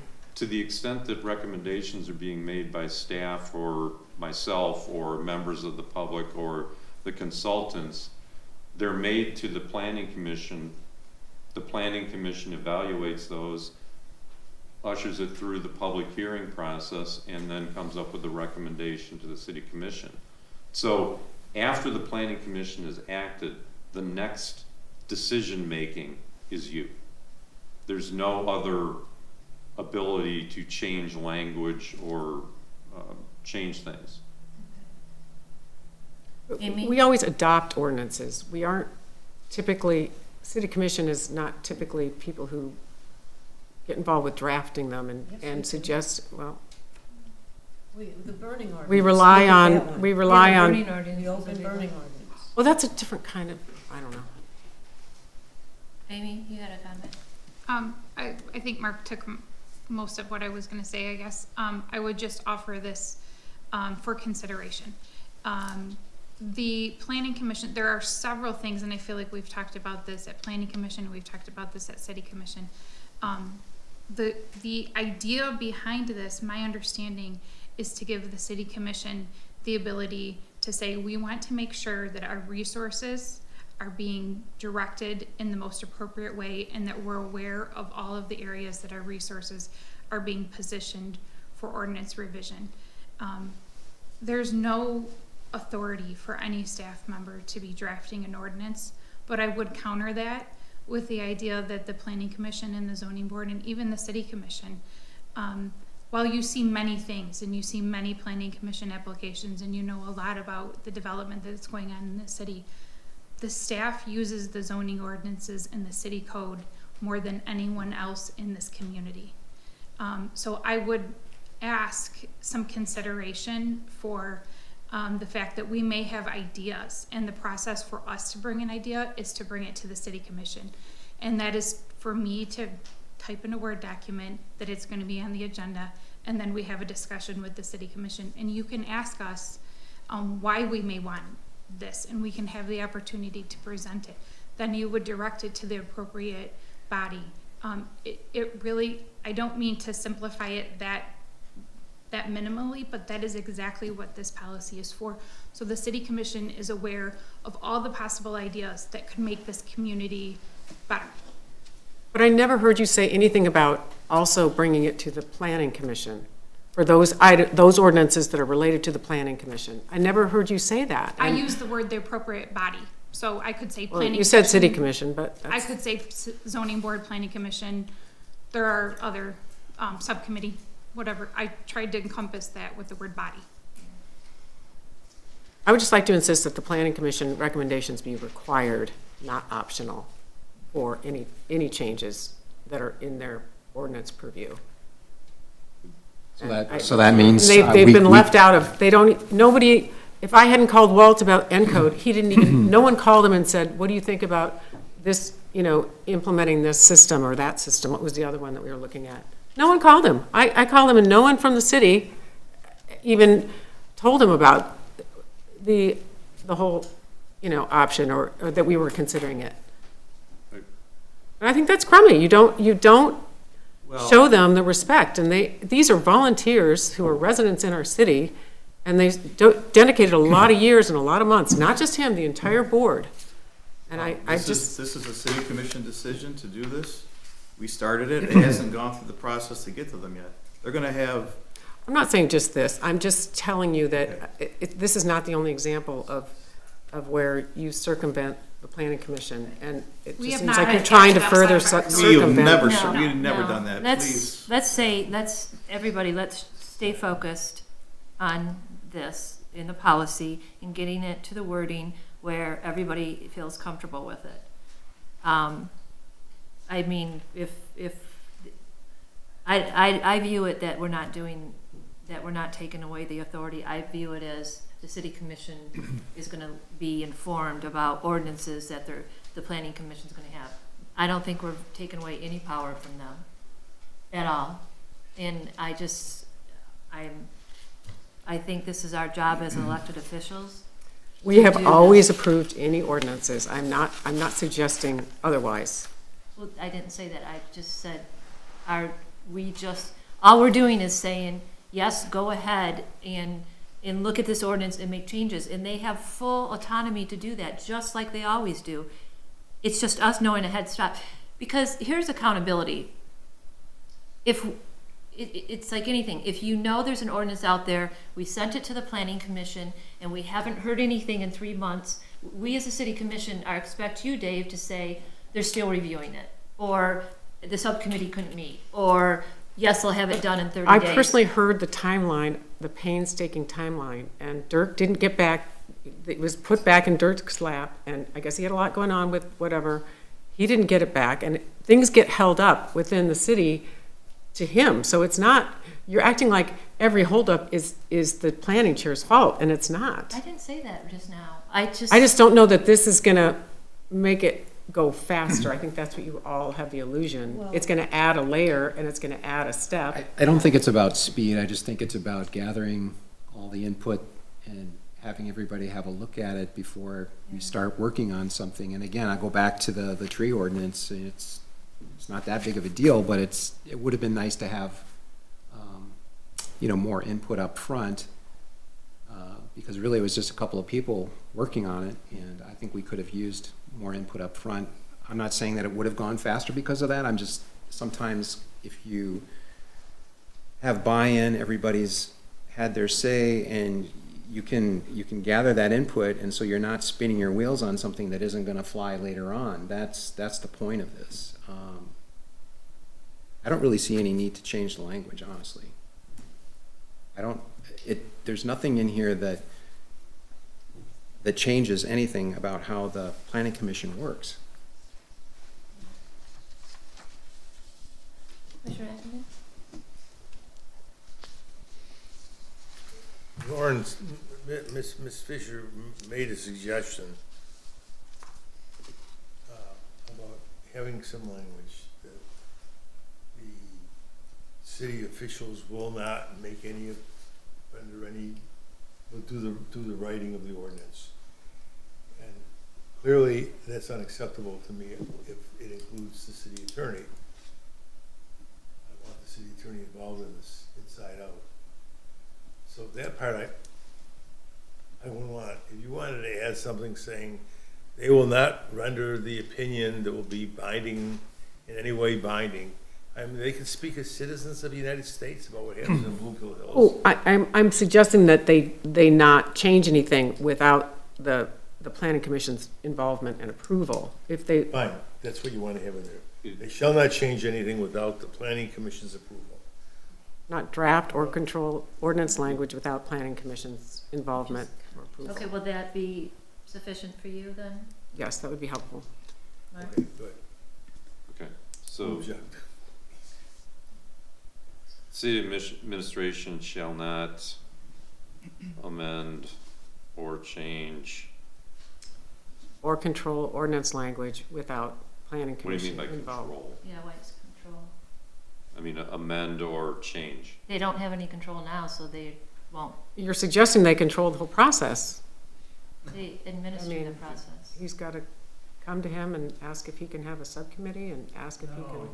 That's not what it says. Okay, amend or change the process, Yeah. or, amend or control the timing of the process. I'm That's sorry, so amend or vague. control How the about language. this? How about this? The city administration will act within its authority and not outside its authority to modify, amend, or create ordinances that are that are not in line with the city with the planning commission's authority, something like that. We won't do anything that's counter to the planning commission's authority or something like that. I don't know. That's what you With want. respect to zoning ordinance. Well, the zoning City ordinance is staff will not draft or control ordinance language without planning commission involvement. control. I'm What you didn't not say is- understanding what the control Control would the be. timing of. What I would propose to add to the zoning ordinance revision and creation paragraph, the city administration shall not amend or change the language without review and recommendation by the planning commission prior to presenting to the Approval. city commission. And approval. That covers it. Does that cover it? And the planning That's what we do commission's already. approval. The planning commission does not approve anything, they make recommendations, so we're not gonna change I guess they anything want to be able without- to approve the recommendations. Exactly, so without review and recommendation by the planning commission, that's the final send-off from the planning commission to the city commission. Great, Does that's that great. work? Yeah, that's fine. Is that okay? Okay. That's So helpful. Is that okay? I'm still uncomfortable with this, but. Okay, with that, can I have a motion? I move to approve. Second. Okay, all those in favor? Aye. Aye. Opposed? Aye.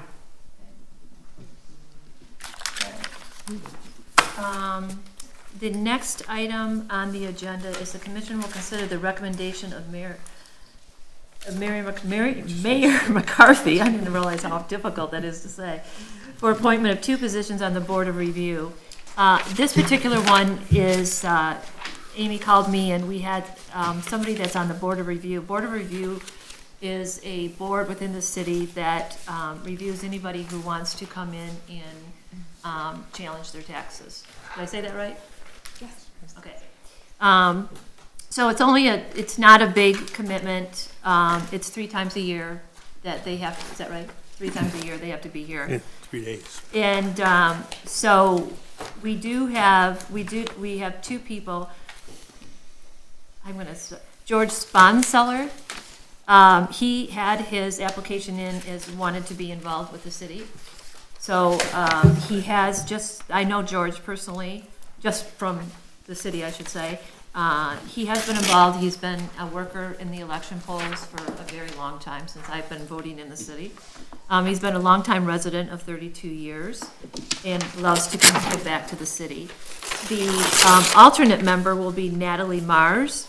She also is a long-term resident with 24 years. She is a realtor. She also has been involved with various city commissions elections that she's been involved with. So she too likes to contribute and give back to the city. So I'm asking the commission to approve these 2 members for a 3-year term, starting in February of 2026 and going through January of 2029. So moved. Second. All those in favor? Aye. Aye. Opposed? Okay, great. Amy, you'll notify them? Yes. Okay, great. Thank you. Okay, the next item on the agenda is the commission will consider a moratorium on development applications in the city center. Am I taking this, or Dave? Yes, Mayor. Huh? Yes, you are, Mayor. Okay, all right. This is something that we've taken a look at. We've had a number of people talk about this year how we have some major projects that are coming up in the city. And in talking with, everybody involved, looking at the buildings right now in the city that are empty or vacant or up for sale or leases in these buildings. And a perfect example, and I did not have this guy come, I don't know who he is, but a perfect example was the gentleman here for the open comments, where he said, please take a look at your zoning, please look at what you have, and, he didn't say to change it, he just said take a look at it. So this motion would be a 90-day moratorium. Anybody, just so we know, it's just to pause all permits, I would say not residential, but building permits that we're going to have. We're going to pause them. And what I'd like to suggest or ask for a motion from the commission here is we'd like to send this down to the planning commission for review. So we are authorizing or saying, I don't want to use the right word, we are asking the planning commission to please review all of our zoning that we currently have. If I say this wrong, Mark, tell me. It doesn't mean we're going to change anything. It doesn't mean that we're going to, mix up the city. What we want to do is make sure that what we have right now is appropriate for today. And some of the examples are, we have empty bank buildings because people don't go to the bank as often. Another example is in office buildings here. Things have changed. People don't go to the office Monday through Friday. So a big building is not always 100% full. So all we're doing is doing a moratorium. If anybody who has a property or was planning on building, they have the ability to come in front of us and to ask for exception, correct? Yes, there's an appeal process. Yeah, okay. I did want to point out the moratorium portion of this is centered on the city center as defined in the master plan. It's not, the moratorium's not citywide, but if there's direction to the planning commission to consider it citywide, they can consider it, but the moratorium is only for the city Okay, center. that's a good add. So that's the city commissioners, you can say, yes, just look at the city center, or you can say citywide if you want. We have, we have some buildings that are up for sale, and this is just an opportunity to sit back and say, what's the right thing for the city? We want to preserve the beauty. We want to preserve the uniqueness of the city. We are not asking to change any of that. It's just to say, with what we have right now, is it the right thing? Does it serve our residents right? So with that, I would like questions or comments. Well, a citywide moratorium would be on, I mean, that seems pretty extreme, that would we're be not gonna extreme. see any new projects or allow any projects to be. Yeah, this is not citywide. This Yeah, is I just, we you don't said want- or just now, Suzie, so we're Okay, just no. saying city proper. This, I think what she was talking about was the recommendation for review by the planning commission. The moratorium, if approved, is just for the city center. So Okay, you she can ask just the- worded that differently, so I just Okay, didn't that's why I want it to wanted be to clarify. citywide. yeah, So okay. everybody's on the same page. Thank you. May I ask, do we need to look at the master plan at the same time? It may involve that, yes. But that's up to the planning commission to Okay, that's That determine. would be part of the. We're not planning- excluding it by passing this. Not at all. Good. This is part of the planning commission's review process. Okay. This is giving the chairman and the planning commission the ability, this is, the process here to give them to look at this. What are your hopes that they, They may come back and say nothing. They may come back and say, everything is zoned as is. let me reword, what is your hope, or what is your understanding of what you're gonna gather? What intel, or what extra information can we get in 3 months? Well, first of all, go ahead. Yeah. Sorry, go ahead. I mean, I suggested this moratorium, and so I'll take the blame for it. And I don't know whether we'll get this done in 3 months. I don't see it happening. But I want to do it so we get it going and we don't wait a year and a half before we do it. And those buildings across the street are blighted. Because at some point, the police aren't going to be driving through there four times an hour to make sure there's no one in the building. And when they get in the building, we won't know they're there. I've been a city attorney. I'm going to my second hospital tomorrow. At one of the hospitals that's sold to one of the big guys like Corwell. The hospital's vandalized. There's a city that's got a vandalized 20-acre hospital site in a second city now. Went in Trenton, did this before. I don't want that to be any of those buildings, and there's 3 buildings over there that are pretty vacant. I'm sitting with a restaurant right on Woodward, and there's going to be a day that one of the policemen is sick, and he won't be driving by every 12 minutes, and someone's going to figure out they can go in there and grab some wires out of the building. I just see it coming, and that will be the end of the Bloomfield we know for a generation. And that's why I want to get this moving and figure out what are we going to use it for. I don't know, maybe that would be a place for a child center. I don't think so, because I don't think it's the highest and best use of the property. I have a sense that we should be having row condos there. I'm just guessing, 4,000 square foot row condos with 3 and 4 car garages selling for $3.25 million each, and having about 80 of them there by get away, which would give my community enough that each of us pay $400 less a year in taxes on our homes. Because we are going the wrong way. Taubman's building is probably 18% filled right now.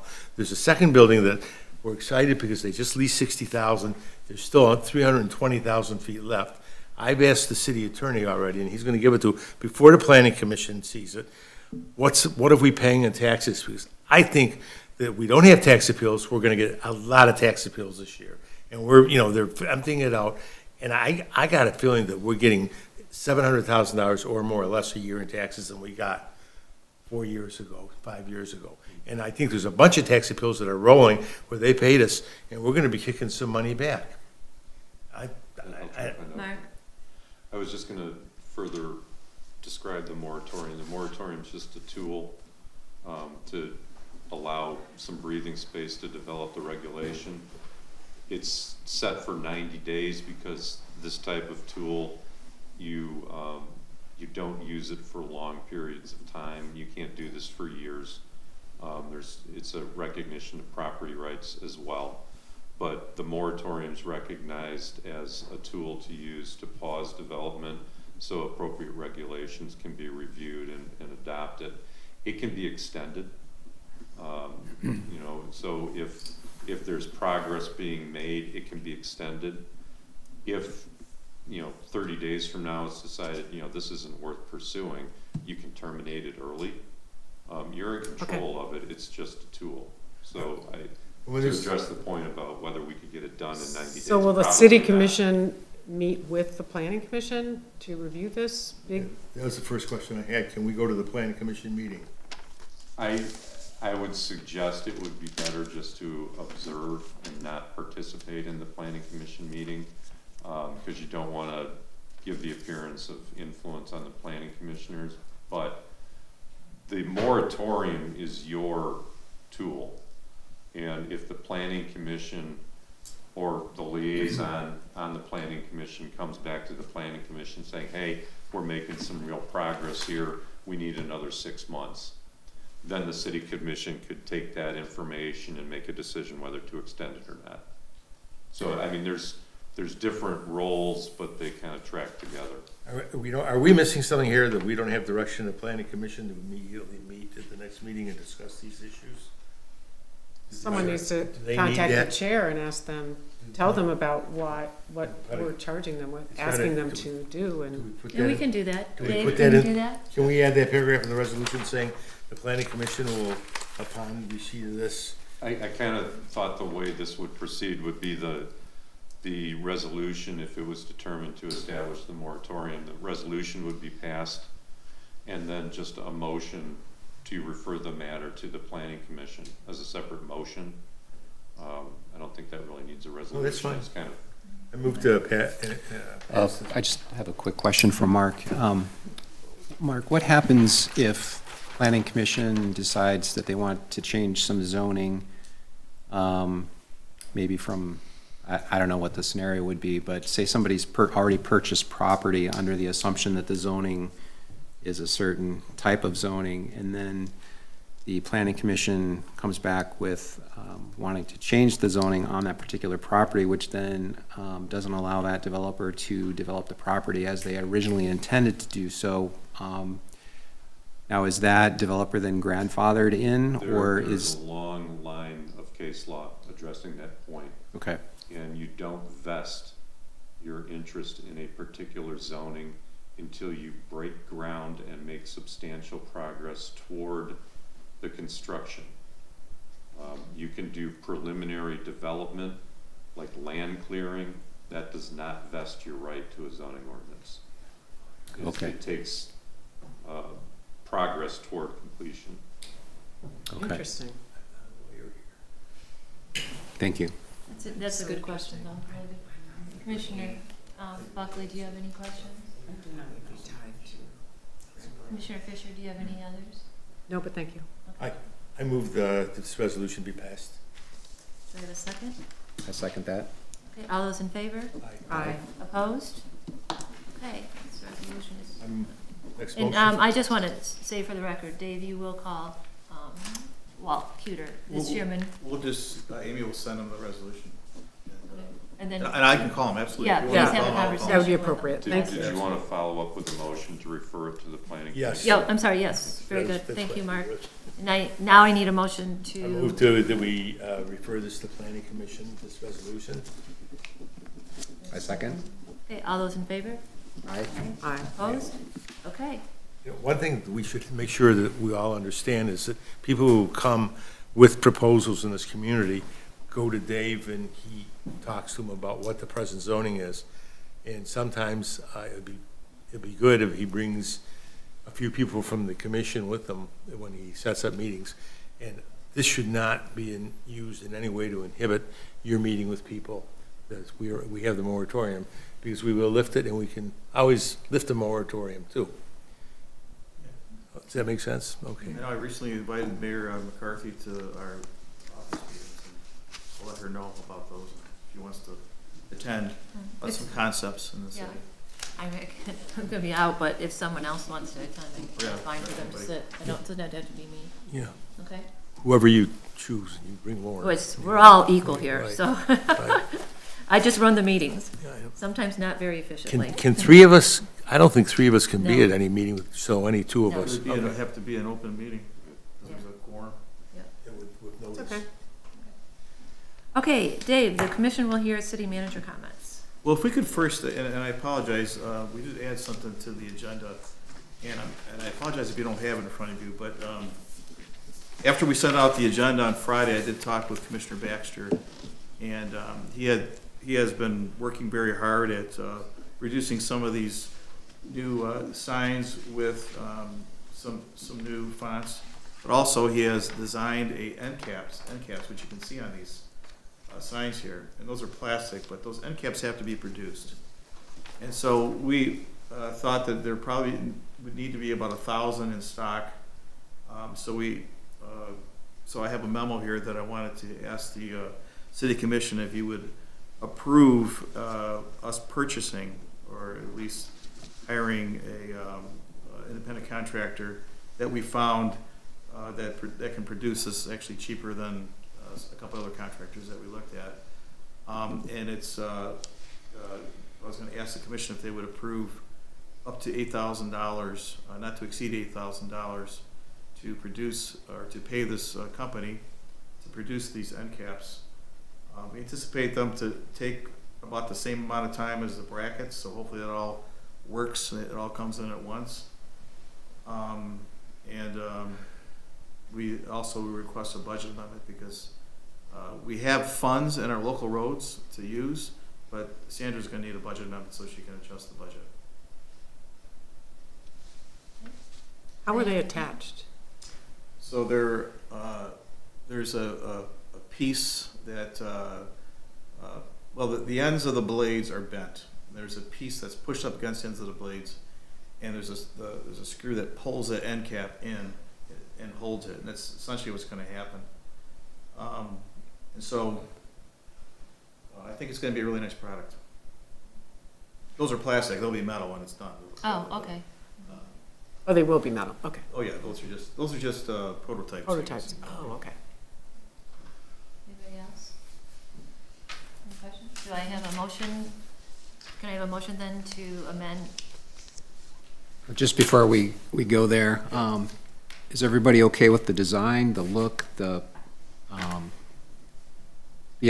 just to give you a little bit of background here, the idea behind it is to simulate what some of the earlier signs were, which have metal end caps for the two blade signs. I mean, this is the way signs have been made a long time, but instead of, pinching the two blades together with a bolt, and it just doesn't look very finished.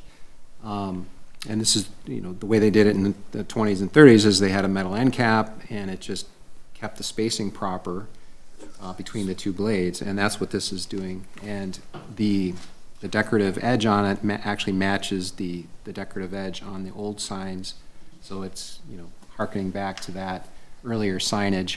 So that's the intent behind it. We did look at a couple of other suppliers.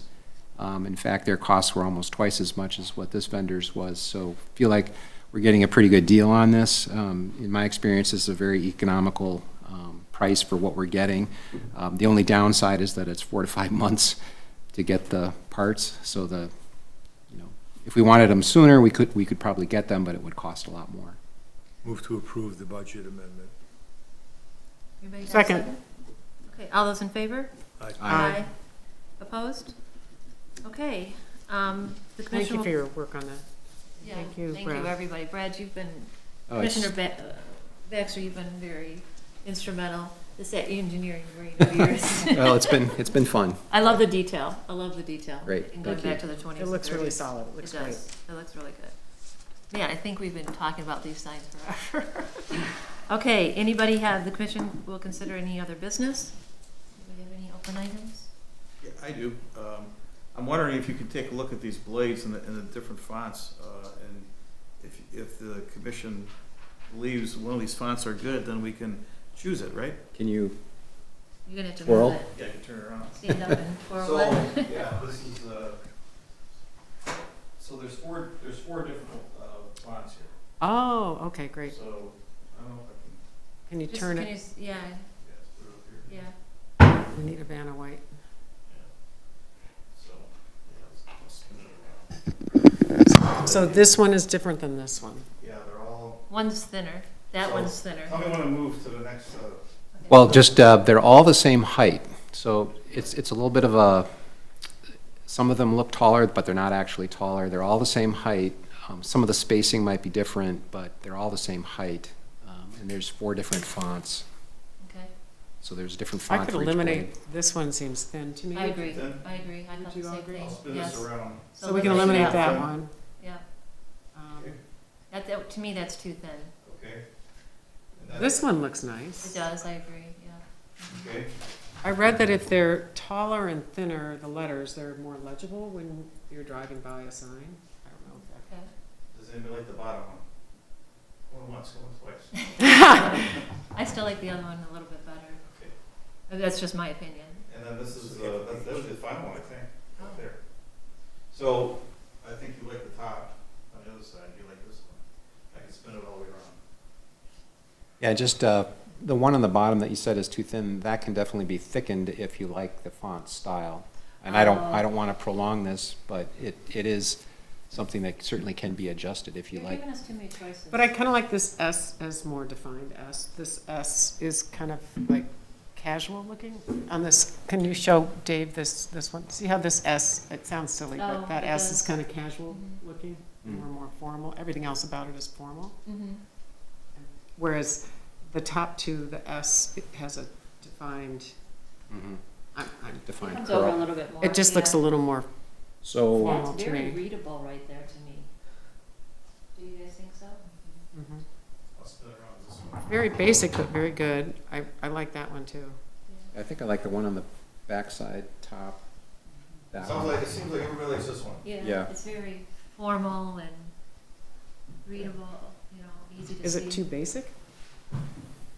I think it's better than the others. Do you? I'm torn between the top two, but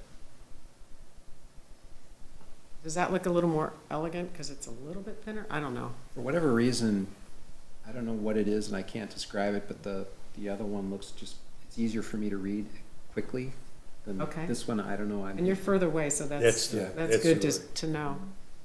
Okay, I'm very happy with that too. You know, no matter what comes back, we're all gonna gripe about it, so let's go ahead and do it. I think it's this one. Yeah. Okay, great. Good. That's called the Brad Special. Yeah, all right, then that's. Okay. All right. All right, is that all you had? Yes. Okay. Do I have a motion to adjourn? Go over. Huh? Dave, Need a motion to okay adjourn? if I just Yeah. take a picture so I don't mix them up? Need a motion to adjourn? or- Yes, I need a Motion to adjourn. Okay. Anybody second? Second. Second. Second, okay. All right, done.